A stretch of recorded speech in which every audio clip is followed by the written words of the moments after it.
Alhamdulillahirabbil alamin.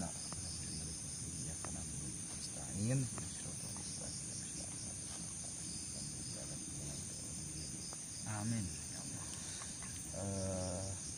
Ngalanjutkeun pertanyaan kamarinya Kangnya. Nah, boleh. Mohon. Tapi satu acana ya teh aya unek-unek berenang satu acan ngalanjut kamari teh. Tapi masih pertanyaan keneh kita unek-unek nama sanesna naon. Iya.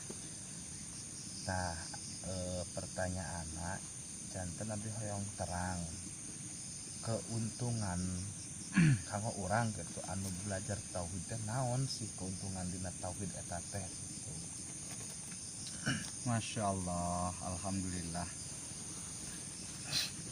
Mudah-mudahan kesempatan kali ini apa yang dipertanyakan sesuai, terus manfaat dikabul sama Allah, khususnya bagi kita semua para rekan-rekan sehati, seideologi, sepemahaman khusus di bidang tauhid. Memang itu luar biasa ya, kita kan segala sesuatu pertama yang dilihat itu keuntungan, Supaya ada dorongan iya. ingin belajar gitu. Cuman keuntungan di sini khusus di bidang tauhid, jadi supaya lebih menguatkan kolbu itu, khusus akidah ke Allah, jadi biar lebih semangat. Kalau kita masalah keuntungan khusus di bidang tauhid, sebetulnya tidak ada bandingannya ya. Jadi keagungan sama rahmat di Allah itu luar biasa. Pasti kita tanpa disadari sering datangnya rahmat dari Allah itu luar biasa. Yang salah satu khususnya saya pribadi, ketika saya bicara itu kan itu rahmat dari Allah. Apalagi kita dibukakan sir dalam kolbu tentang pemahaman. Keuntungan dalam tauhid itu memang Allah sendiri itu dalam firman-firman hikayatnya Allah sudah diterangkan. Cuman di sini kita ringkas. Sebetulnya banyak. Cuman yang lebih dominannya garis besarnya itu ada 40 keuntungan. Banyak.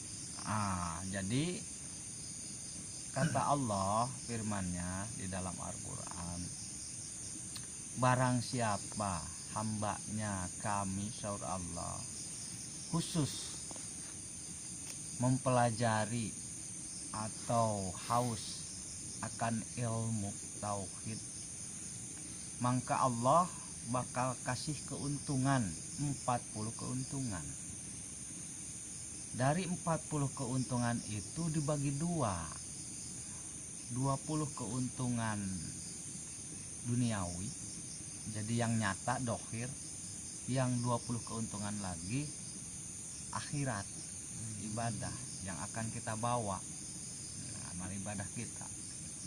Itu keuntungannya. Salah satunya kita perinci lagi keuntungannya. Yang pertama keuntungan dohiriyah, khusus duniawi.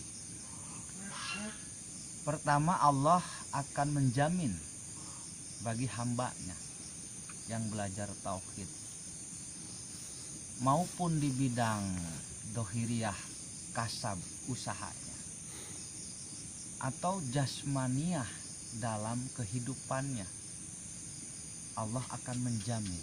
Itu yang pertama. Terus yang kedua, Allah akan membukakan jalan bagi siapa saja yang mau pelajari tauhid. Allah akan membukakan jalan, akan permudah sama Allah jalannya, gitu ya. Maupun jalan rizkinya, maupun jalan pemahaman ilmunya, maupun jalan perkara hidupnya, Allah akan bukakan, akan permudah itu. Terus yang ketiga itu Allah akan mengangkat derajatnya. Jadi derajatnya seseorang khusus di bidang tauhid yang belajar tauhid itu Allah akan angkat derajatnya, akan tinggikan sama Allah derajatnya, maupun kalangan remaja ataupun yang sudah tua. Yang ketiga. Terus yang keempat, itu Allah akan menjaga, melindunginya dari segala ancaman-ancaman dohiriyah pada manusianya atau sesama manusianya, ataupun ancaman-ancaman kalangan gaibiyahnya. Allah akan melindunginya, akan menjaganya, selalu akan dipantau sama Allah. Terus yang keempat, Allah akan pantau terus itu orang, hati sama kolbunya akan dipantau sama Allah, sama keluarganya dipantau terus sama Allah, akan digerakkan khusus ke jalan cahaya-cahayanya Allah. Di bidang tauhid kan ada Allah mewariskan cahaya berupa cahaya. Pertama itu cahaya samawi. Arti kata cahaya samawi itu cahaya pemahaman, sir. Terus yang kedua, Allah akan wariskan cahaya ta'zali. Jadi cahaya ta'zali itu artinya Allah akan perluas ilmunya. Pertama cahaya samawi, nur samawi. Allah akan bukakan pemahaman yang luar biasa. Terus yang kedua cahaya ta'zal, Allah akan memperluas itu ilmunya, daya pikirnya, jangkauan. Yang ketiga itu mutlak, Allah cahaya ilahi, cahaya Allah. Nah, di situ akan sering banyak fenomena yang tidak disangka-sangka, ataupun datangnya rezeki yang tidak disangka-sangka, datangnya kebaikan yang tidak disangka-sangka. Selama dia itu berjuang dalam kesabaran, Allah akan gampangkan yang tidak disangka-sangka. Terus yang kelima, di situ Allah bahkan kasih tiga rusiah. Tiga rusiah itu Allah bahkan dikasih, diwariskan. Pertama, rusiah pertama, rusiah dirinya. Allah akan bukakan di dalam dirinya rusiah diri yang orang lain tidak mampu untuk menjangkaunya.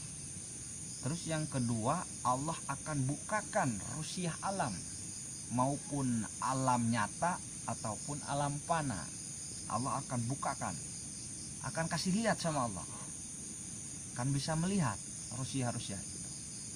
Terakhir, rusiah yang ketiga itu rusiah Allah, khusus hikayat dari mulai kalam-kalam Allah, hikayatnya Allah, hikmahnya Allah itu akan diwariskan. Setiap dia membaca Al-Quran kalamnya Allah, dia pasti bisa menafsirkannya. Nah, di situ dia akan apa geraknya Allah. Nah, itu salah satunya kan. Untuk lebih jelasnya bisa untuk pertemuan silaturahmi berikutnya kan. Nah, itu keuntungan dohiriyah yang nyata luar biasa. Keuntungannya baru dohir ya berarti. Baru dohiriyahnya baru 5 perkara, sedangkan yang garis besar 20 perkara. Itu Allah, innallaha latulipul mi'ad. Allah nggak bakal sulaya. Justru yang sulaya itu manusia. Itu udah Allah jamin itu. Yang nyata, yang real. Baru 5 perkara itu luar biasa. Makanya itu bahasanya ilmu tauhid itu bakal mengungguli segala ilmu. Nah, itu keuntungan untuk kita yang nyata, yang masuk logika. Itu baru 5 luar biasa. Apalagi sampai tingkatan orang sampai ke makrifat. Itu Allah jamin. Contoh para wali. Kalau nabi rasul itu udah jelas, itu kan udah dimaksum sama Allah. Ini para wali yang menjalankan sampai tingkatan makrifat itu dicontohkan sama Allah, itu kekasihnya Allah. Sedangkan kita hambanya Allah, orang biasa, apakah kita bisa pengen jadi kekasihnya Allah? Itu yang bagus mah, daripada pengen daftar jadi lurah, daftar jadi kabupaten, bupati. Nah, kan yang bagus itu daftar jadi walinya Allah, kekasihnya Allah. Jadi kata wali itu bukan sakral atau bukan aneh, enggak juga terlalu dibangga-banggakan. Setiap orang juga bisa ada hak diwenangkan sama Allah, itu dicontohkan sama Allah. Nah itu ya. Terus selanjutnya keuntungan untuk akhirat, keuntungannya itu luar biasa. Pertama, Allah kasih tuh bebas dari hisab, dari mulai sakaratul maut. Ketika si hamba Allah sudah mencapai makrifat, mencapai sama Allah, bakal digampangkan dari mulai sakaratul mautnya. Enggak bakal ada urusan, langsung sama Allah. Allahnya sendiri langsung yang terjadi. Malaikat maut, ini kekasihnya kaula, saur Allah, iya kekasihnya kaula, iya kaula urusan luar biasanya. Itu baru pertama tuh keuntungannya, Masya Allah. Yang kedua, keuntungannya apa? Dapat ridhonya Allah. Apapun yang orang itu kerjakan, apapun yang orang itu lakukan, apapun yang orang itu kepingin, selalu di situ ridhonya Allah. Nah, di situ dia mau masuk alam kubur, mau masuk, kan kalau namanya meninggal itu kan hanya jalan, itu mah bahasa. Sebetulnya pulang kita ke Allah, menemui Allah kan sesuai takdirnya Allah. Makanya di situ dari pertama sudah digampangkan sama Allah. Yang kedua, ridhonya Allah jarang. Orang dapat ridhonya Allah jarang. Terus itu yang ketiga, Allah jamin. Itu yang ketiganya sama Allah. Itu kan luar biasa. Sama Allah itu bakal dihilangkan segala urusan hisab, alam barzah, alam kubur, alam masyar, udah lolos saja. Terus jalur siratal mustaqim sama Allah seperti umpama cahaya aja. Ketika dia melewati siratal mustaqim, itu seperti cahaya.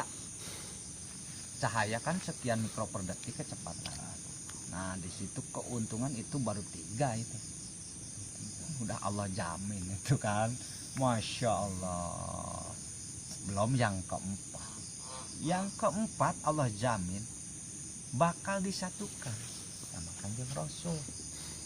Masya Allah. Itu baru 4. Ada kitabnya. Itu menurut kitab riwayat perjalanan kekasihnya Allah, kitab Minhajul Abidin. Perjalanan ahli-ahli untuk ahli ibadah yang diridhoi sama Allah, sudah diterangkan keuntungan-keuntungannya, apalagi di bidang tauhid. Itu baru 4 saja sudah Masya Allah. Tuh ya, dari mulai meninggalnya sudah Allah jamin. Udah ya pasti husnul khotimah tuh udah gitu mas sama Allah langsung urusan. Masya Allah. Nah untuk selanjutnya kan bisa kita silaturahmi, itu luar biasa. Memang ini pertanyaannya luar biasa. Soalnya kan timbulnya ilmu, suatu ilmu itu akibat ada pertanyaan, ada soal, barulah di situ timbul ilmu, ada pemikiran. Dalam Al-Quran diterangkan bagi orang yang berpikir. Itu pertanyaannya itu luar biasa itu. Insya Allah. Nah itu kan keuntungannya, ibarat kita kan contoh lah metafisikanya ya, biar kita jelas. Muncul bahasa Sunda mah lamun urang arek ngalabuah buah kalapa kudu katempo heula. Buah kalapa nah memeh naiknya. Iya. Arek kumaha naik namun aya ditempo buahna eueuhan mah ek ngalak naon. Nah cek bahasa Indonesia meureunna. Ya kita mau ngambil buah nih, ya pasti dilihat buahnya dulu. Pasti nggak mungkin ujug-ujug naik, nggak bakalan. Sebab kalau misalkan nggak ada buahnya, nggak mungkin kita naik sia-sia, capek mengambil apa. Nah ini luar biasa nih pertanyaan, Masya Allah. Ini termasuk inti 9 inti tauhid. Yang diajarkan para wali, khususnya Kanjeng Rasul. alhamdulillah. Berarti banyak juga keuntungannya untuk kita ya kalau belajar. Wah, kata Allah, jangankan yang sudah mencapai ma'rifat, ini baru aja dalam hati kita, dalam hati ada sir dari Allah, taufik hidayah inayah, tes ada cahaya dalam hati kita nangis, ingat sama keluarga, ingat sama dosa-dosa kita. Terus kita ini apa gunanya? Sudah ada niatan seperti itu Allah langsung terjun, goyang itu aras kerajaannya Allah terjun langsung. Bahkan diwajibkan ke malaikat Jibril jemput itu orang, bimbing. Itu jaminan Allah, apalagi sampai capai tauhid yang luar biasa sesuai sunnah Kanjeng Rasul, sampai marifat yang dicontohkan para wali. Nah itu. Mudah-mudahan bisa sampai marifat. Amin, insyaallah jadi kekasihnya Allah ya. Tapi kita kan boleh ya, kita kan ayo kita daftar jadi kekasihnya Allah ya, gitu aja kita malah. Soalnya kan kalau dipikir-pikir, kita misalkan daftar jadi pejabat cuman berapa tahun, lagian Ada kan masanya. itu ada masanya. Lagian kan pas kita pulang ya meninggal gitu ya, Iya. pulang bakalan dibawa. Benar. Terus kalau kita daftar misalkan kata Kang bisa daftar jadi wali gitu, Iya. kayak wali-wali misalkan itu, ya kan pulangnya juga berarti ke bawah itu Maya. Iya dong, pasti. Allah kan al-muhitu rabbu syahidul hasibul fa'alul halakul halikul bari'ul musawwir. Allah itu maha segalanya, Allah maha perhitungan, jangan salah. Boleh sekarang no, dia kamu anjun sia sok sia kadinya nyokotan dah bana kata dunya sia. Tapi tunggu kata Allah al-muhitu rabbu syahid, tunggu perhitungan. Korupsi sing sebel seperti gitu. Tapi suatu saat, makanya ada awal ada akhir. Itu wal awalun fil akhirun. Jangan lupa ada awal ada akhir. Silakan, tapi ada akhir kata Allah. Itu tiap-tiap yang hidup itu mampus. Mati digencet kira ditembak berupa jalannya.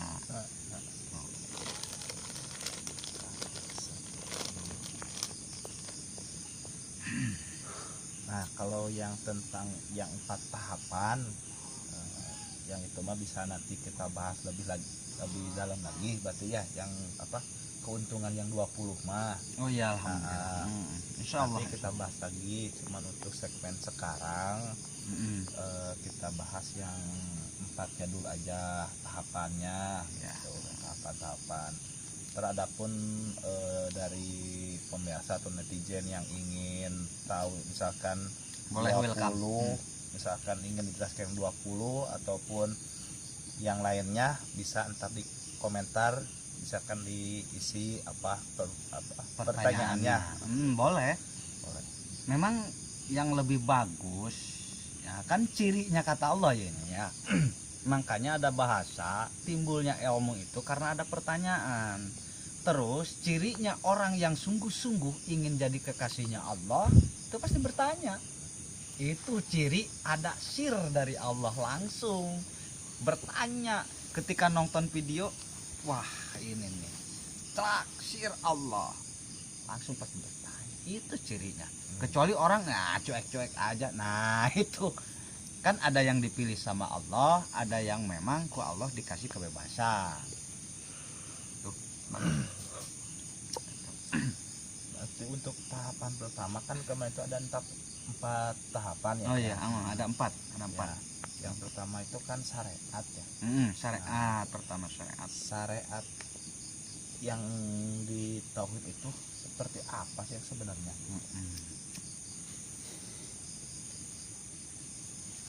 Memang kan kalau masalah kita berbicara tauhid banyak metode. Memang bahasannya tidak jauh syariat torekat hakikat, cuman yang jadi ininya cara menyampaikan pertama, terus cara memahaminya itu yang suka meleset atau melenceng gitu kan. Nah itu ini perlu digarisbawahi nih, itu soalnya tauhid itu masalah ruhaniyah, akidah. Yang kemarin kita bahas di dalam kitab Al-Hidayatul Adhiyai kan ada 4 perkara untuk menuju kita dekat sama Allah di tauhid. Pertama syariat, kedua torekat, ketiga hakikat, barulah itu kita sampai makrifat gitu ya. Pertama kita bahas syariat dulu, tapi memang dalam kitab diterangkan ada 3 perkara jalan syariat torekat hakikat yang tidak bisa dipisahkan sebetulnya. Kadang kan orang suka membahas tauhid ya, dia langsung seolah-olah bisa tauhid tahu, dia langsung hakikat, yang syariat ditinggalkan. Nah itu yang salah. Nah justru mungkin kita perlu digarisbawahi, harus dicermati. Yang 3 perkara khususnya syariat torekat hakikat itu tidak bisa dipisahkan. Mun cara bahasa Sunda mah lir ibarat, atau bahasa kerenana metafisika, atau bahasa Indonesia mah umpamanya. Jadi disederhanakan lagi, sangkan kita itu bisa mencernanya, sangkan paham. Kan? Pertama syariat itu umpamanya satu sampan, perahu sampan, itu syariat umpamanya, diumpamakan suatu perahu atau sampan atau bisa kapal. Yang kedua torekat, kita sederhanakan lagi, torekat itu diumpamakan lautan, suatu lautan. Yang ketiga hakikat, umpamanya itu diibaratkan intan permata. Sedangkan intan permata itu tidak ada dalam daratan, adanya di lautan. Nah sebelum kita mencapai makrifat, tetap yang 3 ini tidak bisa dipisahkan. Kenapa? Ya kita kejar metafisikanya umpamanya. Berarti ada 3 nih, perahu, lautan, intan permata. Seandainya orang tidak melewati salah satunya yang 3 ini, itu tidak mungkin bisa. Contoh, ketika syariat dihilangkan atau perahu dihilangkan, yang ada lautan dan intan permata, bagaimana mau menyeberangi atau mau ngambil intan permata? Lautan itu luas, dalam. Pastilah orang itu tanpa syariat, tanpa perahu itu bakal tenggelam ke bawah arus. Nah, itu pertama. Kedua, orang tidak mau berjuang, pengennya untung sendiri, pengennya gampang, kita instan. Kita hilangkan syariat sama torekatnya, pengen langsung ke hakikat, berarti intan permata. Ya nggak bisa, sedangkan intan permata itu adanya di lautan. Kalau dihilangkan itu perahu sama lautannya, bagaimana ada? Coba cari di daratan, nggak mungkin ketemu. Nah, berarti sasar kan itu orang. Terus poin yang ketiga, seandainya hakikat dihilangkan sama torekatnya, pengennya pikih terus, pukoha terus, pengennya itu syariat terus, bagaimana jadi bisa nilai mahalnya di mata Allah? Mau bagaimana mencapai permata intan permata? Berjuangnya juga enggak di lautan, pahamnya juga enggak, hanya sebatas syariat. Itu bukan kata saya, itu dalam kitabnya, kata Allah. Nah itu 3 poin dulu ya. Terus sekarang kita kupas poin pertama, syariat.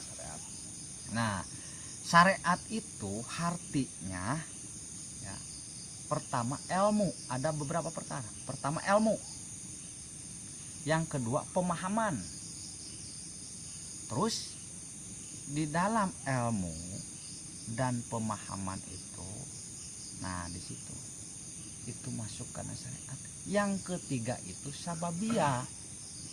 Tiap-tiap perkara itu ada sebabnya.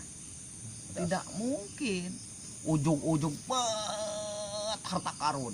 Tidak bisa. Harus ada sebabnya.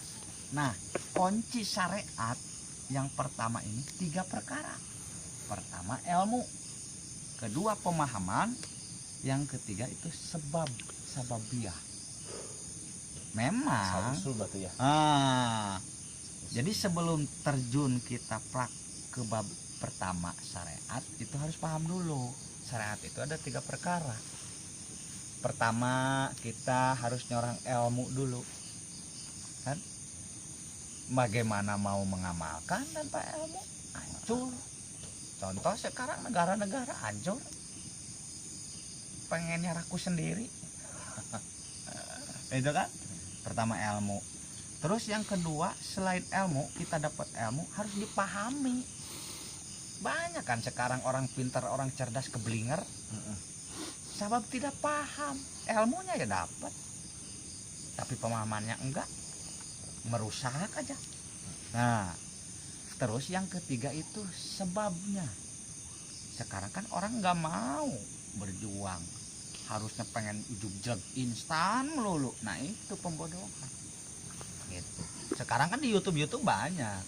Intinya mah berkedok, nggak mau sababiyah. Tanpa ilmu, tanpa pemahaman, tidak ada sababiyahnya, hancur tuh. Memang dia dapat rezeki, itu kan bodohnya. Nah ini poin syariat tuh 3 perkara. Ini harus digaris bawah ini. Pertama ilmu, kedua sudah kita ilmu tahu harus dipahami, dikaji, diaji. Terus yang terakhir itu sababiyah. Tiap-tiap perkara ini pasti ada sebabnya. Sesudah ada sebab pasti ada hikmahnya. Nah itu syariat disebutnya. Nah mungkin kalau sudah paham itu nanti ada metodenya. Mungkin bisa nanti kita kupas. Oh ada metodenya itu juga. Ada metodenya. Bagaimana cara membangkitkan suatu ilmu biar cepat kita menyerap.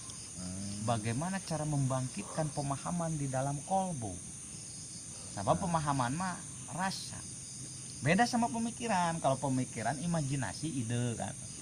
Tapi kalau pemahaman di sini rasa di kolbu, hati kolbu. Kirain cukup tahu gitu. Tapi kan alhamdulillah pertanyaan nih berbobot nih, itu penting banget, apalagi kan bagi-bagi saudara-saudara kita yang belum paham kan, Iya. bisa membantu manfaat kita berbagi ilmu. Nah ini ada metode sesuai kitabnya. Ada metode. Ada. Alhamdulillah berarti untuk kesempatan hari ini cukup di syariat dulu aja ya Kang ya. Alhamdulillah iya kita mah belajar sedikit-sedikit lah, sedikit-sedikit, bertahap lah. bertahap. Iya. Soalnya kan kalau banyak-banyak takut nggak muat saya. Modal terbingung. Modal ya, kebanyakan orang modal. Galau katanya. Aduh. Ya gitu lah. Berarti untuk segmen berikutnya kita bahas yang kedua berarti ya. Boleh. Tarekat berarti ya. Iya, torekat. Tarekat. Insyaallah. Mudah-mudahan ya. Barokahkeun sama Allah, ilmunya jadi manfaat. Terus kita juga bisa membawa dan mengamalkan. Amin. Amin ya Allah.